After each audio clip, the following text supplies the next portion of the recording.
Hi, Professor Hahn here with the recapitulation of Chapter 13, the conservative 1950s. Uh, this is where it gets interesting for me because I was born in the 50s and grew up in the 50s, and a lot of what we're going to be talking about here, I personally experienced. Eisenhower's election in 1952. Uh, the Democrats had been in control since the election of 32, so this was 20 years, five administrations of Democrats, and America was ready for a change. They were communism was this new emerging threat, and the idea that somebody was soft on communism became a great political threat. The Republicans used it against the Democrats throughout the 1950s in trying to get Republicans elected. All they had to do was point at somebody and say, "Oh, he's soft on communism," and people would buy it. The Democrats will turn that around in the election in 1960 when Kennedy is elected, and they'll say that the Republicans are soft on communism. Um, Americans were tired of war. They'd had the Second World War. Many of the people that fought in the Second World War, the older people that fought in the Second World War, remembered the First World War. And then after the Second World War, what is it? 5 years later, we have a conflict in Korea. And once again, the country mobilizes to confront this communist threat. Also, Russia now had, or the Soviet Union now had, an atomic bomb. And drills in schools, for example, became a commonplace thing, kind of like fire drills are in your schools today. We had atomic bomb drills where people hid underneath their desks, or then later in the 60s, we went out in the hallways that were dark because all the windows were in the classrooms, and the hallways were all interior hallways. We would face a wall locker and cup our eyes up against the wall of a locker or a wall, whatever happened to be there, and wait until somebody came by and gave us the all clear.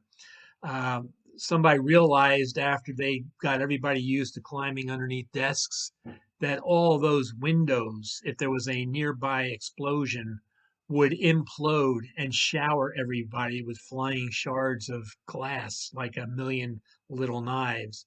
So they moved us into the hallways. Smart move. Americans were tired of this progressive slide towards socialism, kind of what you're hearing a lot of today uh, in the news about more and more government intrusion in the economy. Americans were tired of this. It didn't work during the New Deal, and the people then saw it for what it was. They wanted a return to a stable suburban lifestyle. Family units where pop worked and mom stayed home and raised the family. And that's kind of what Americans wanted after the turmoil of years of combat and having family members exposed to the potential of being killed in war. Um, so that was it in 1952. Eisenhower and MacArthur both could have run for either political party. And so far as I know, neither one was really particularly, um, pol- excuse me, political during their military years. But it's Eisenhower that takes the jump, and he runs as a conservative. He runs as a Republican. Uh, During the 50s, you see a big migration of people into the suburbs and even out into the countryside. The suburbs expand. Now, you had suburbs before World War II, but they were just outside of cities. And there were usually some sort of mass transportation to get into the cities to work or to get to the factory to work, either buses or streetcars or subway systems, depending on which area you lived in. But now, with the availability of automobiles, people could move even further out, away from the train stations and the bus stations and the bus stops. And after the war, a lot of people who were involved in construction during the war turned to constructing houses after the war. With all these soldiers coming home and getting married, the idea of going and living with your parents was a thing of the past. People wanted to have their own homes, their own family units. And so you saw the development of things like, well, Levittown, which I show pictured in your lecture materials. Uh, Throughout the 50s and into the early 60s, planned developments were built all around, usually one or two floor plans, and all the houses looked the same, except that they might flip the house over, the floor plan over. So instead of the living room being on the left of the front door and the bedrooms on the right, it'd be the other way around. I grew up in one of those houses that was built in 1960. Um, Neighborhoods were safer for kids to grow up in. They were safer for people. You were away from the cities, you were away from the urban poor. And so people flocked into these neighborhoods. And of course, as the people moved to the neighborhoods, the businesses that were in the downtown areas also began to move out into those neighborhoods. And you saw less downtown areas and more strip mall areas. The automobile had a major impact on society. Now, we talked about the 1920s and 30s, where the youth were getting access to automobiles and being able to go out and date and those kinds of things. That picked up again as all these soldiers came back from war, and the price of automobiles had dropped uh, compared to the incomes that these people could realize, and so you started to see more and more families getting cars. Now, most families were still single car families. Um, it's not till later that you end up having two-car families. And then by the time I came along in the late 60s, early 70s, you had a lot of kids purchasing their own automobiles, usually old cars that were being brought up to date and remodeled and different things like that. Cars, of course, became the big status symbol. My family ended up with two cars in my last 2 or 3 years of high school. And there was always a car available for me to use to go out with my friends and to go out on a date.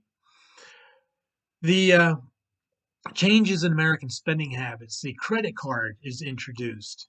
And now with credit cards, people can go to gas stations and buy gas. They can go to dinner and buy their meals. And they can buy now and pay later. And it becomes very easy. They don't have to go to a bank to get a loan. They can use a credit card and make a small credit purchase and then pay it off the next time they get a paycheck or make payments over a period of time. Um, Credit card use increased from 8.4 billion in 1946, the first year after the war, to, well, let's see, 46 to 58, that's 12 years, 44 billion. That's phenomenal. Back in those days, Bank Americard and actually Visa and Master Charge are, or MasterCard are the two big credit cards today. Discover wasn't around yet. Diners Club was out. It was one of the first. And back in those days, Visa was called Bank Americard, put out by Bank of America, and MasterCard was called Master Charge.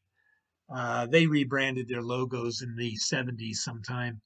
And but anyway, they were available for people to use for small purchases, and people began to do more and more on credit. Um, Changes in the American family. Families uh, gained more affluence. In other words, they had larger incomes coming in. Uh, Wages were going up. Um, True, not all wives were working, but there were some families where both family members, both husband and wife, worked. But mostly it was just single wage earner, single income. And but what happened is during the war, there had been a great deal of goods that were simply not available because the factories that made those goods had retooled to make weapons of war, to make equipment for war. Well, now with the war over, those factories are retooling and they're going back to what they made before. People had gone without these products since many of them the beginning of the Depression. So we're talking from 1929 until 1946. Uh, that's a long time. And people now had income to be able to buy those goods. And so with those with that reality and then credit cards, they could buy these items on a credit plan. It just made things, it just made society more affluent. You also started to see a homogenization of society because of the television. More and more people began to purchase televisions, and television shows showed home life as fairly wholesome. Leave the Beaver was a great example. You had a mom and a dad. Mom was traditional, stay at home, vacuuming, wearing her long dress and pearls. Dad worked at an office, came home, and went into a side room that was another office. And Wally and Beaver Cleaver lived under the threat of their mother telling their father what bad things they did during that day when daddy got home. Uh, a lot of good shows back in those days that were wholesome family viewing. And people began to realize that people live exactly the same way I do. The baby boom fueled the concept of family centered around this kind of a family dynamic. Teenage delinquency did begin to grow, fueled by automobiles, which allowed teens to escape their parents' supervision. I won't tell you my stories, but I can understand that little historical fact. And the growth of rock and roll, which seemed to encourage rebellion in young adults. Now, music of the 20s, 30s, and 40s was Perry Como, Frank Sinatra, the crooners, they called them, Bing Crosby, uh, and that kind of big band music where you were a singer, you sang in front of an orchestra where you might have a couple of a trumpet or two, maybe a trombonist, a saxophone or a clarinetist, a pianist or a harpist, a drummer, of course, and maybe one or two other woodwinds or brass instruments. Uh, as the 50s started to come to a close, you've got the introduction of Elvis Presley, who is a single balladeer with a guitar, and he's swiveling his hips on the stage in such a scandalous manner that TV stations will only film him from the waist up.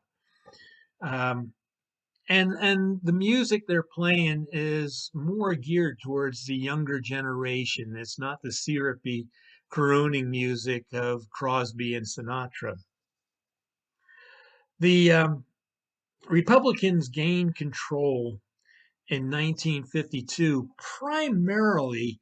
I mean, the Congress had already shifted over to Republican control, but people were tired of politicians.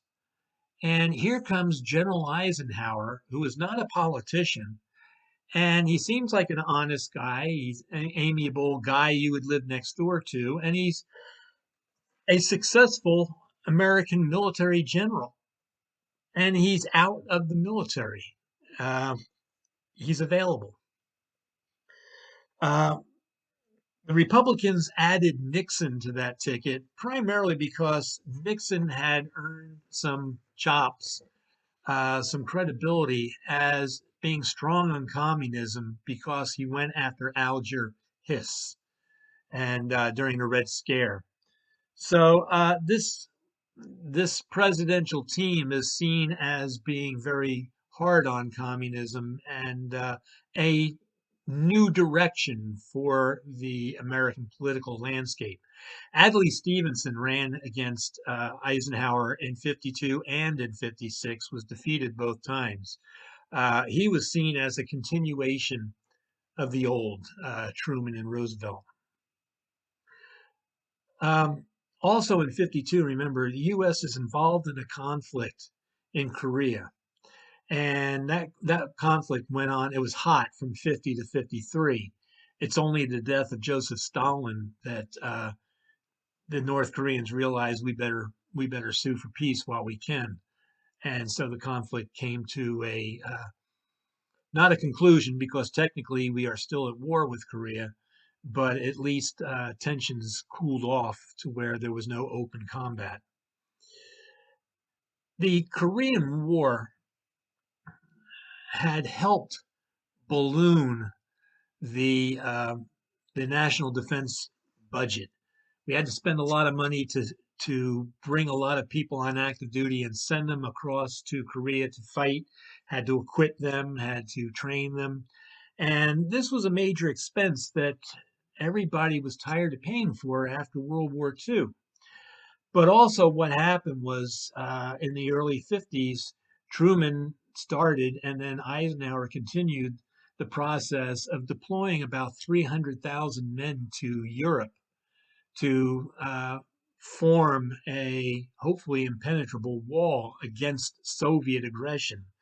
And so the military industrial complex grew as a result of this. Even Eisenhower, who coined that phrase, spoke out against it. But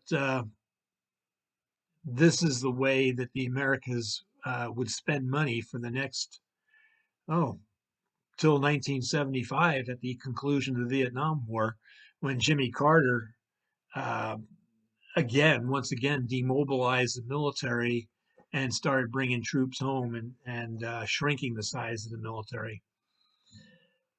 Uh, well, first off, the question asked, how did ending the Korean War affect the national budget? It did take away the expenditures of maintaining a combat army there in Korea. So it was a little bit less money than what they could have been spending, but they still had that presence over in Europe. Why did the U.S. focus on space exploration? The first rockets go back. I mean, Jules Verne talked about rockets back at the turn of the century. And rockets were perfected as weapons of war during World War II. The V 1 and the V 2 rockets. The V 1 was kind of a UAV, an unpiloted aircraft with wings and a rocket motor to it. They just aimed it at England and lit it off, and it flew till it ran out of fuel, and then it fell down, and the main body was filled with explosive, and so it crashed wherever it crashed. The V 2 rocket looked more like a rocket of today in that it had a long cigar-shaped body with fins on the bottom and a rocket motor that would propel it into the atmosphere, and it would tip over and fly towards England and then explode, run out of fuel and explode again. Um, the rocket scientists were captured, the German rocket scientists were captured after the war. Now, Werner von Braun was a leading rocket scientist of the period working for the Germans. But as the war was coming to its conclusion, he positioned his papers in a cave near where the Americans would be, and he arranged to surrender to American forces. Uh, there were some over in Germany who were captured by the Soviets and helped build their space program. But the U.S. and the Soviet Union both got involved in rockets. They both saw rockets as an ultimate device to deliver a nuclear weapon somewhere in the world. at the beginning of the 50s, the only means of delivering a nuclear weapon was by aircraft, as had been done over Hiroshima and Nagasaki. Uh, Science fiction writers wrote prolifically about rocket travel, and this was the wave of the future. Even cars in the 50s were built with fins on them and built more streamlined to suggest a aerodynamic airplane flow. No longer were they the big clunky boxy shapes of the pre-war period. Um, Stories talked a lot about weaponizing outer space. What if the Russians built a rocket that could circle the Earth and then shoot a nuclear weapon towards Earth and destroy an American city? What if they weaponized the moon? What if they built space stations that were rocket platforms? And so Americans read these books. Everybody around the world read these books, and this became something to be concerned about by these people. Um, the U.S. decided when the Russians launched Sputnik into the sky, the U.S. realized, hey, the Russians have been successful. Okay, it's true. It's a little ball and it goes around the world, around the globe, and it beeps. It's a radio transmitter. But what if we could put other devices on those satellites to measure things like weather patterns or communications? And so the US began developing satellites, the Explorer, the Voyager. There were others, and um, they used the German rocket scientists to build rockets that could launch these into space. And then they started turning towards the idea of putting a man into space. They solicited for and tested and selected 7 astronauts who became the first group, the Mercury 7 astronauts. You had 3 Navy pilots, you had 3 Air Force pilots, and you had 1 Marine. And these people were trained and they assisted in the development of a space capsule which would ride atop a rocket ship, which NASA was also developing at that time. Um, Ultimately, they've got their first man in space. It was Alan Shepard, a Navy pilot who flew a suborbital flight out into the middle of the ocean where the capsule floated back down through the atmosphere and parachuted into the ocean. The next suborbital flight was Gus Grissom, who was a Air Force pilot, and then the first American to circle the Earth was John Glenn, the Marine. Did 3 orbits of the Earth and then came down. You had let's see, you had Wally Schirra and Scott Carpenter, 2 Navy pilots who flew orbital flights of increasing durations, and you had G. Gordon Cooper, not G. Gordon Cooper, Gordo Cooper, who was a Air Force pilot who made the last flight in the Mercury 7 spacecraft by himself. And his flight took off and landed the following day. So his was the first overnight trip.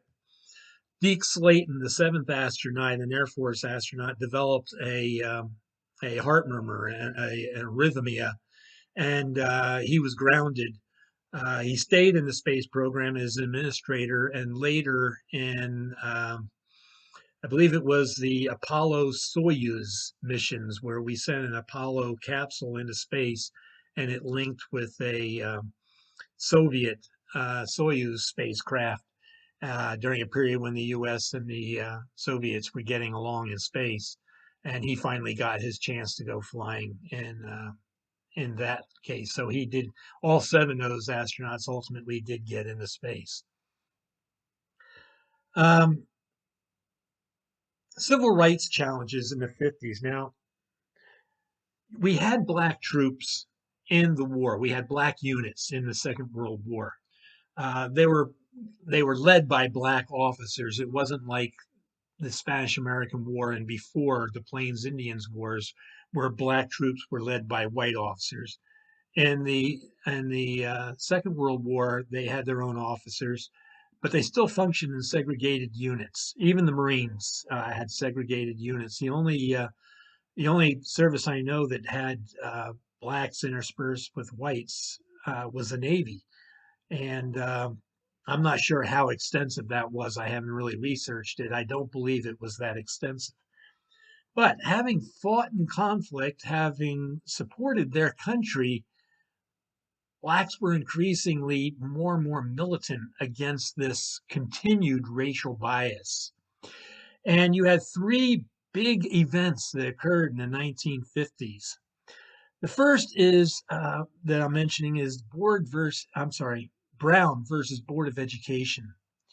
Now, this was a conglomeration of cases brought by black families against white school districts, demanding that children be allowed to go to neighborhood schools.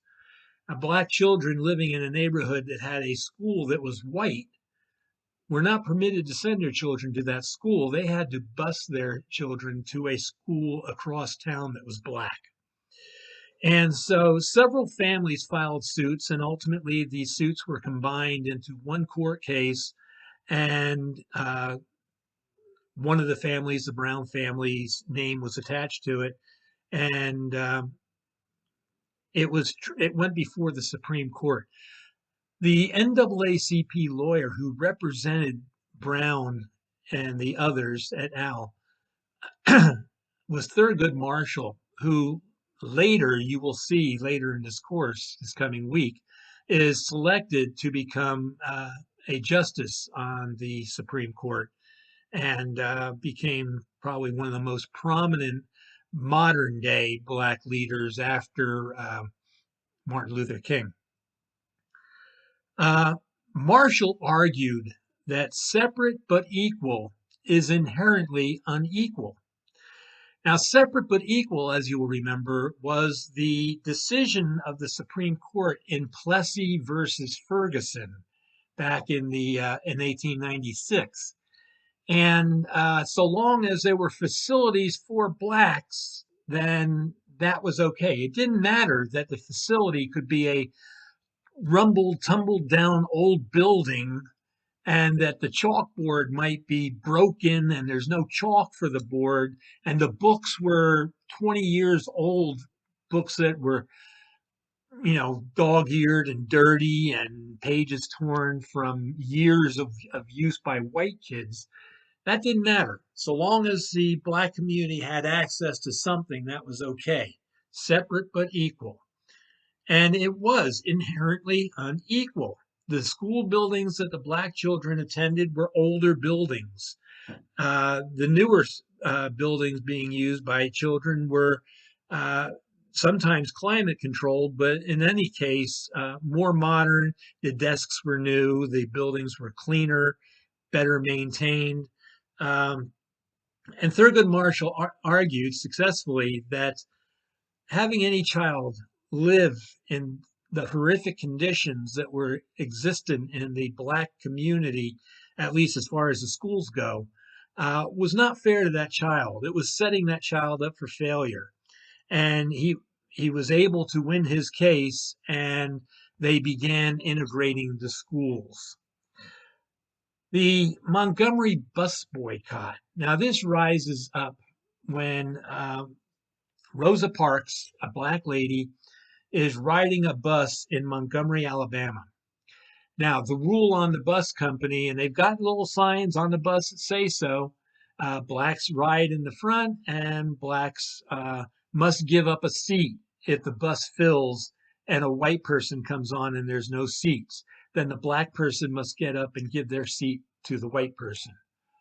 Rosa Parks said no, she wasn't going to give up her seat. The cops were called, she was hauled away, and the black community rallied around her and declared a boycott of the Montgomery bus company that was 90% effective. The company losing 90% of its customers, no company can remain in business very long, taking that kind of a loss. This boycott helped Martin Luther King propel to the national stage. He was involved in this, and he made a name for himself with this. And in the end, the bus company was forced to relent, and they took off all their signs, and they started running the company on an equitable basis with the black community. The Central High School, Little Rock, Arkansas. Now, this was a situation. Uh, Brown v. Board of Education had been decided. Here you got Central High School, fairly new building in those days. That building still exists today. It's still a high school there. I saw it a number of years ago when I was in Little Rock. Uh, at least it was open then. That was about 17, 18 years ago. I would assume it's still open. In any case, the Central High School was an all-white school. The NAACP went around and found a group of students to register for school. And of course, registration could be carried out without anybody seeing who the actual student was. And so they were accepted to the school by school administration, not knowing that they were black students. Word got out, of course, and the governor said, no, they can't go to this school. It's a white school. And the governor ended up calling out the National Guard to block these students' entry into the school. Uh, President Eisenhower called this governor, Governor Faubus of Arkansas, called him to Washington and said, hey, you're going to have to let these kids go to school. Supreme Court's already decided on this. And Faubus said no. So what Eisenhower did is he mobilized elements of the 101st Airborne Division, white soldiers. The military by this time, in 1948, the military fully integrated. And so there were no more black units. Blacks served side by side with whites, lived side by side with them in the barracks. But he chose this time to only send white soldiers to confront these students. Probably sending black soldiers would have made them targets to these students. In any case, he also nationalized the Arkansas National Guard. When you nationalize the National Guard, what you're doing is you are placing them under the orders of the President of the United States. National Guards are owned and run by the states. The guardsmen usually go through Army boot camp. They're equipped with Army equipment, but they are subject to the governor's orders, not the president, unless they are nationalized or mobilized for a military reason. A lot of National Guardsmen went to the Korean War, and a lot of them also fought in the Gulf War and in the Iraqi freedom and enduring freedom. So, with these troops nationalized, a general showed up in front of the governor, saluted the governor, and basically said, "Get out of the way, we're coming in." And they escorted a student in. And over the next couple of days, the rest of the students showed up, went to school, and they suffered a great deal of ostracism at the school. The white students did not accept this willingly, but the school was integrated, and this was one of the landmark civil rights events of the 1950s. Foreign policy initiatives of Eisenhower. Now, Eisenhower used the CIA to influence foreign governments to remain friendly to the United States and to remain free of communism. He supported the dictator of Cuba against the freedom movement, not really sure if Castro was going to declare himself a communist or not. When Castro took over, of course, he very quickly proclaimed himself a communist, allied himself with the Soviet Union, and did some other things with the Soviets, which we will study about in the chapter. Let's see, it'll be chapter 15 on the or no, chapter 14, the 1960s. Uh, Eisenhower supported the nationalist government of China and did not recognize the communist government of China. That won't be recognized until Nixon becomes president in right around 1970, 70, 72 timeframe. And what's interesting about this and important about this is in this period, um, China was one of the 5 permanent members of the United Nations. Britain, France, the United States, the Soviet Union, and nationalist China. Now, this decision was made in 45 as the UN was being organized. And the thought at that time was that Chiang Kai shek would retain control of China and that China would be considered one of the big 5 powers of the of the world. Well, that didn't happen, but China retained its seat in the UN. In fact, the Soviet Union was angry that China had that seat. They were demanding that communist China be given that permanent seat on the UN Security Council. And in fact, they demanded it so vociferously that on the day that the decision was made in the UN to go to war with North Korea, the Soviet Union, which had veto power, boycotted the session and they weren't present when the vote was taken. And so they could not, their single veto could have stopped the UN from participating in the Korean conflict. So that bit the Soviets in the backside. Eisenhower ensured that the 300,000 troops were shipped to Germany, where they would pretty much stay until the collapse of the Soviet Union and the end of the Cold War in 1990. Okay, so that's it for chapter 13. This one is a short chapter. Again, I say, if you have any questions, please contact me. Um, and work hard, study hard, and get your questions into me as soon as you can. And we'll see you in chapter 14.